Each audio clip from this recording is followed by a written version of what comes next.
On glancing over my notes of the 70-odd cases in which I have during the last 8 years studied the methods of my friend Sherlock Holmes, I find many tragic, some comic, a large number merely strange, but none commonplace, for, working as he did rather for the love of his art than for the acquirement of wealth, he refused to associate himself with any investigation which did not tend towards the unusual, and even the fantastic. Of all these varied cases, however, I cannot recall any which presented more singular features than that which was associated with the well-known Surrey family of the Roylotts of Stoke Moran. The events in question occurred in the early days of my association with Holmes, when we were sharing rooms as bachelors in Baker Street. It is possible that I might have placed them upon record before, but a promise of secrecy was made at the time, from which I have only been free during the month by the untimely death of the lady to whom the pledge was given. It is perhaps as well that the facts should now come to light, for I have reasons to know that there are widespread rumours as to the death of Dr. Grimesby Roylott, which tend to make the matter even more terrible than the truth. It was early in April in the year '83 that I woke one morning to find Sherlock Holmes standing, fully dressed, by the side of my bed.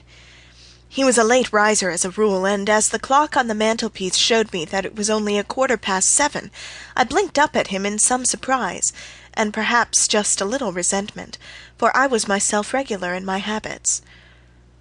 "Very sorry to knock you up, Watson," said he, "but it's the common lot this morning. Mrs. Hudson has been knocked up. She retorted upon me, and I on you." "What is it, then, a fire?" "No, a client. It seems that a young lady has arrived in a considerable state of excitement, who insists upon seeing me. She is waiting now in the sitting-room. Now, when young ladies wander about the metropolis at this hour of the morning, and knock sleepy people up out of their beds, I presume that it is something very pressing which they have to communicate. Should it prove to be an interesting case, you would, I am sure, wish to follow it from the outset.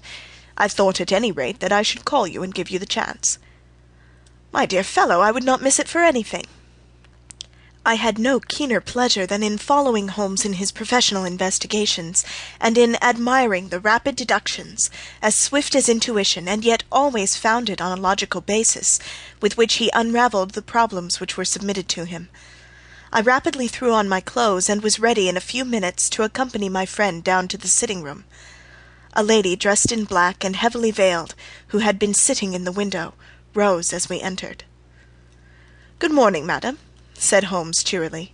"My name is Sherlock Holmes. This is my intimate friend and associate, Dr. Watson, before whom you can speak as freely as before myself. Ha! I'm glad to see that Mrs. Hudson has had the good sense to light the fire. Pray draw up to it, and I shall order you a cup of hot coffee, for I observe that you are shivering." "It is not cold which makes me shiver," said the woman in a low voice, changing her seat as requested. "What then?"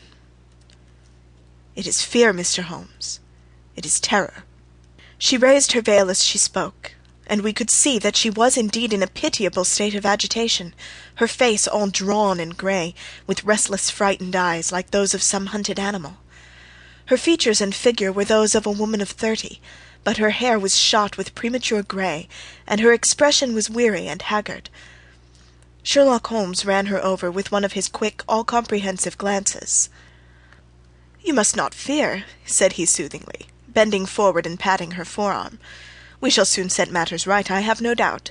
You have come in by train this morning, I see." "You know me, then?" "No, but I observed the second half of a return ticket in the palm of your left glove. You must have started early, and yet you had a good drive in a dog-cart along heavy roads before you reached the station." The lady gave a violent start, and stared in bewilderment at my companion. "There is no mystery, my dear madam," said he, smiling. "The left arm of your jacket is spattered with mud in no less than 7 places. The marks are perfectly fresh. There is no vehicle save a dog-cart which throws up mud in that way, and then only when you sit on the left-hand side of the driver." "Whatever your reasons may be, you are perfectly correct," said she. "I started from home before 6, reached Leatherhead at 20 past, and came in by the first train to Waterloo. Sir, I can stand this strain no longer. I shall go mad if it continues. I have no one to turn to,